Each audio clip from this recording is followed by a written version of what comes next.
General Dempsey, in one of your criteria for determining what we might do militarily, you say you have to ask the question whether the action is worth the cost and is consistent with law. What law does the United States military look to?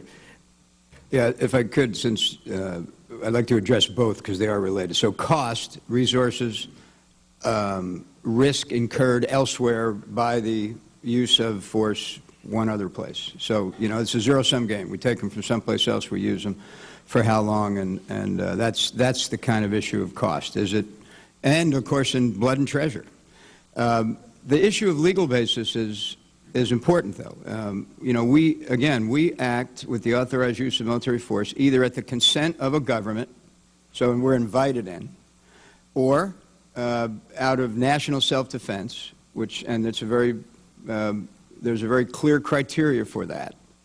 And then the last one is with some kind of international legal basis, an UNSCR. Wait a minute. Let's talk about an international legal basis.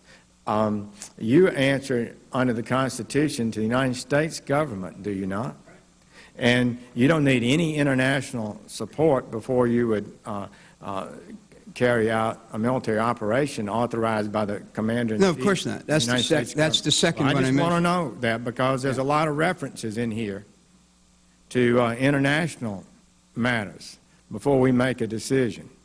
And I want to be sure that the United States military understands, and I know you do, that we're not dependent on a NATO resolution or a UN resolution to execute policies consistent with the national security of the United States. Now, Secretary Pinella, you, in your talk, in your remarks, you talk about first, we're working to increase diplomatic isolation and encouraging other countries to join the European Union and Arab League in imposing sanctions.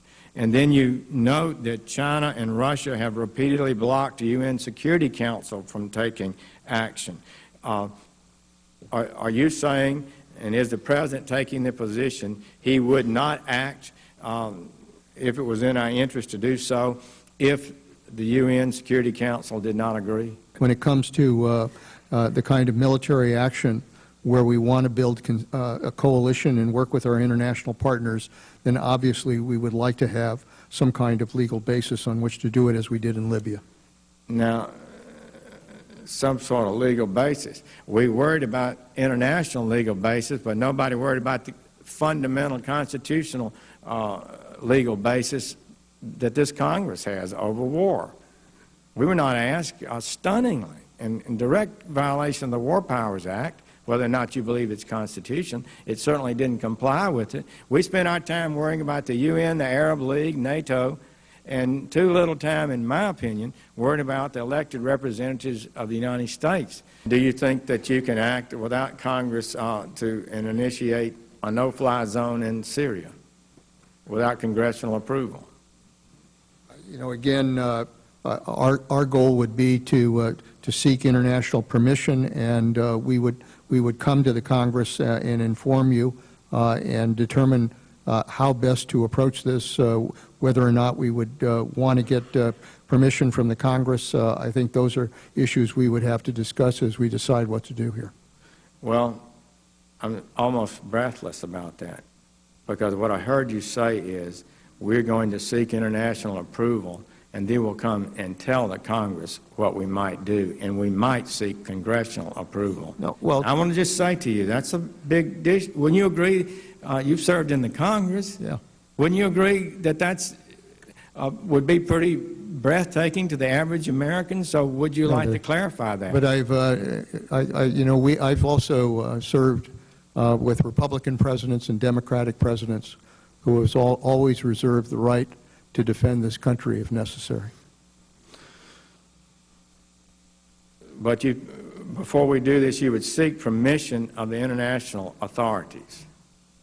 If we're working with an international coalition and we're working with NATO, we would want to be able to get appropriate permissions in order to be able to do that. That's something that all of these countries would want to have some kind of legal basis on which to act. What legal basis are you looking for? What entity? Well, obviously, if NATO made the decision to go in, that would be one.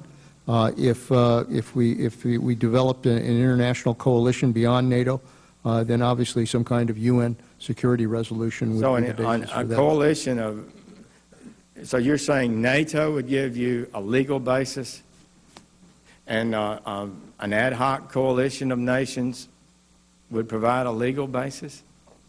If we were able to put together a coalition and were able to move together, then obviously we would seek whatever legal basis we would need in order to make that justified. I mean, we can't just pull them all together in a combat operation without getting the legal basis on which to act.